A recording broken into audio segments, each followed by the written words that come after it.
Und ist das Auto noch so kräftig, die Räder noch so mächtig, irgendwann steckt auch das Offroad-tauglichste Gefährt im Dreck. Das Festfahren gehört bei der Fortbewegung im Gelände nun mal dazu. Und dieses Gefühl kurz bevor gar nichts mehr geht, werden die meisten nur allzu gut kennen. Der Ablauf des Festfahrens ist fast immer gleich. Um wieder loszukommen, gibt es aber eine große Vielfalt an Möglichkeiten. Und die sind einerseits im Praxishandbuch festgefahren, was nun detailliert beschrieben. Diesen Ratgeber solltet ihr auf Reisen griffbereit haben. Doch hier in unserem Kanal zeigen wir euch in den kommenden Monaten in loser Folge die einzelnen Kapitel in bewegten Bildern. Für die Dreharbeiten waren wir mit einem ganzen Tross aus unterschiedlichen Fahrzeugen, vom leichten Pickup bis zum 10-Tonner, mehrere Tage in der Kiesgrube, im Wald und auf der Wiese unterwegs und haben alle möglichen und unmöglichen Hilfsmittel zur Bergung ausprobiert.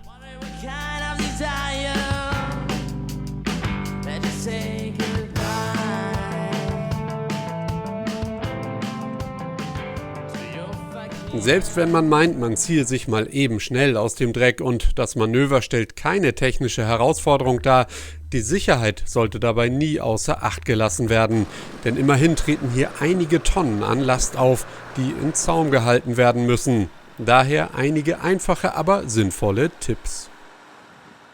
Einfacher Trick schon mal, Motorhaube auf, denn dann, wenn etwas reißt, kann es nicht durch die Windschutzscheibe schlagen, sondern schlägt nur gegen das Blech. Nächster Punkt, ich habe zum Beispiel hier eine Schlaufe, die nehme ich nicht einfach, sondern wenn ich sie doppelt nehme, habe ich automatisch schon mal die doppelte Arbeitslast, wieder mehr Reserven.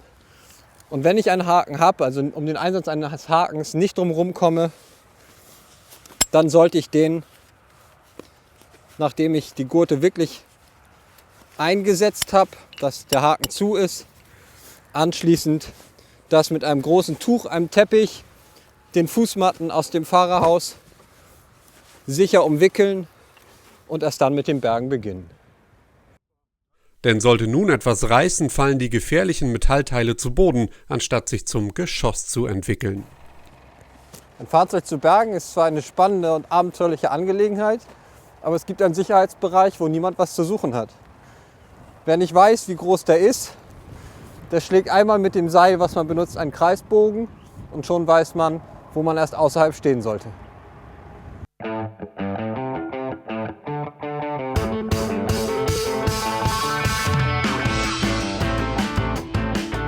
Hat man einen netten Helfer gefunden, der beim Bergemanöver unterstützen will, ist eine funktionierende Kommunikation vonnöten. Im Idealfall hat man Handfunkgeräte, um genaue Anweisungen durchzugeben. Die kleinen Geräte sind schon ab 30 € zu haben und können wertvolle Dienste leisten. 2 Meter, 1 Meter und Stopp. Beim Rangieren kann man sich ansonsten auch mit Handzeichen verständigen. Idealerweise spricht man sie vorher ab. Das Anzeigen des Restabstands bis zum Anhalten ist für den Fahrer besonders hilfreich. Will man winschen, gelten folgende Handzeichen: Winde aufspulen und Winde abspulen. Und jetzt abwärts. Besonders wichtig, das Stoppzeichen, das wohl international bekannt sein dürfte. Als weitere Kommunikationsmittel eignen sich gerade im Dunkeln auch Lichtsignale oder die Hupe, sollte sie nicht vom Motorenlärm übertönt werden.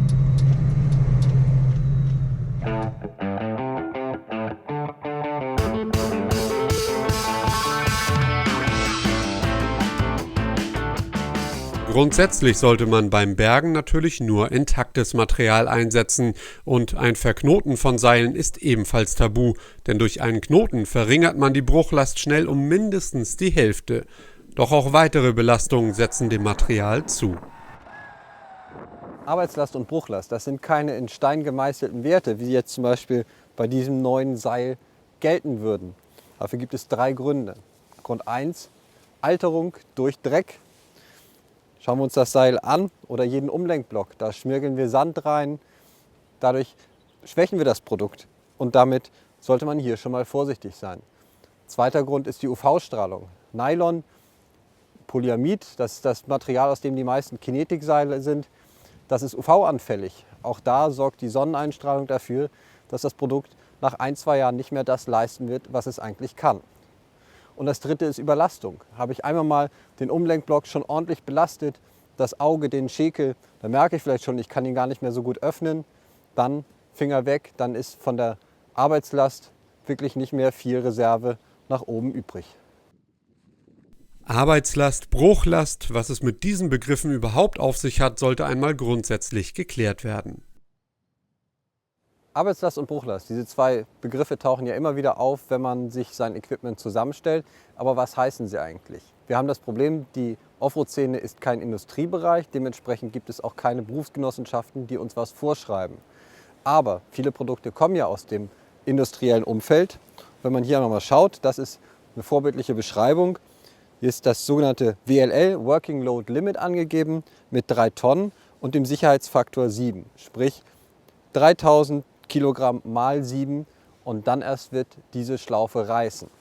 Es gibt es auch auf ein oder anderen Seilen, da ist es auch hier angegeben, 9200 Dekanewton.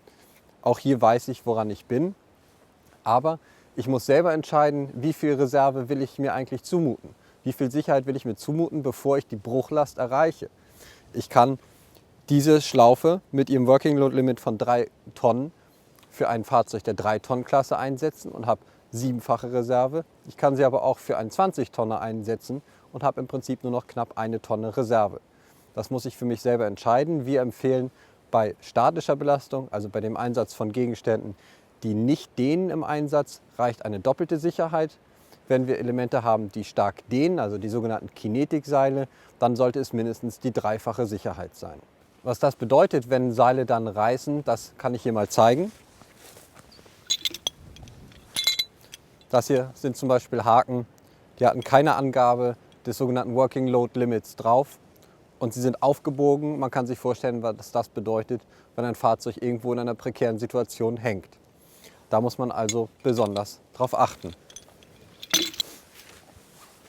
Ein anderes Beispiel, hier ein Baumankergurt. Auch hier ist die Arbeitslast angegeben, auch für die verschiedenen Nutzungen. Reißt ohne Vorankündigung, da kann man sich dann nur noch in Sicherheit bringen. Ein großes Thema sind natürlich Scheuerbelastung. Wir haben Sand, wir haben Dreck, das scheuert überall zwischen den Drähten und gerade auch hier zwischen den modernen Kunstfaserseilen. Hier sind mal Beispiele, so sieht ein Seil aus, wenn es dann im Einsatz gewesen ist. Da ist natürlich klar, dass ich nicht mehr die Bruchlast und Arbeitslast erreichen werde, die mal geplant ist. Sinnvoll sind Schutzmäntel und wenn man dann sieht, hier ist der Schutzmantel schon aufgegangen, kann ich den ersetzen und das Seil bleibt heil. Wenn aber die ersten Litzen reißen, wie jetzt zum Beispiel hier bei diesem Tauwerkschekel, dann kann ich den nicht mehr dafür einsetzen, wofür er gedacht ist. Das reicht dann vielleicht noch, um das Ersatzrad anzuheben. Drittes und letztes Thema bei den Belastungen ist natürlich die Schnittgefahr. Wir haben natürlich Stahlstoßstangen mit sehr scharfen Kanten und da kann es passieren, dass Gurte, Schekel, Seile immer sehr stark auf einer Kante belastet werden, reißen ein und hier ist von dem Gurt nicht mehr viel übrig. Auch den sollte man dann natürlich sofort austauschen. Was passiert, wenn ein Seil reißt, erlebten wir bei der Produktion in der Kiesgrube selbst. Beim Pfahlzugtest der beiden 10-Tonner reißt der eben gezeigte grüne Gurt ohne Vorankündigung. Die Folgen sind verheerend. Weder das Messgerät noch der Eimer, der unter dem MAN hing, haben überlebt. Einmal mehr wird klar, wie wichtig ein Sicherheitsabstand während der Manöver ist.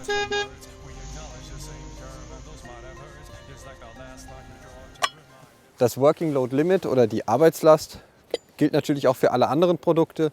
Hier sieht man das zum Beispiel. Da ist das auf dem Schekel aufgedruckt oder hier auf dem Umlenkblock. Auf dem Seil steht es auch ganz groß drauf.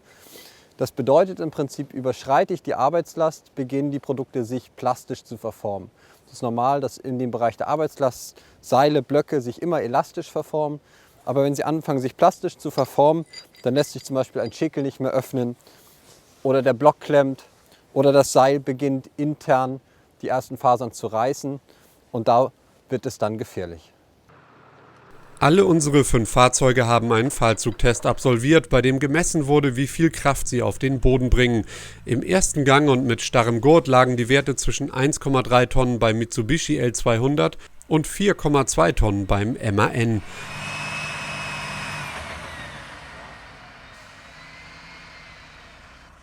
Beim Einsatz eines sogenannten Kinetikseils, dazu später mehr, schaffte das kleinste Fahrzeug immerhin schon 2,5 Tonnen, also fast die doppelte Kraft.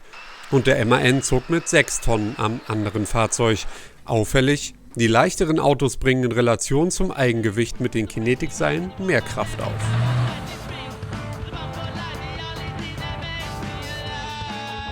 In der nächsten Folge zeigen wir euch, welche Ausrüstung es gibt und wie sie funktioniert.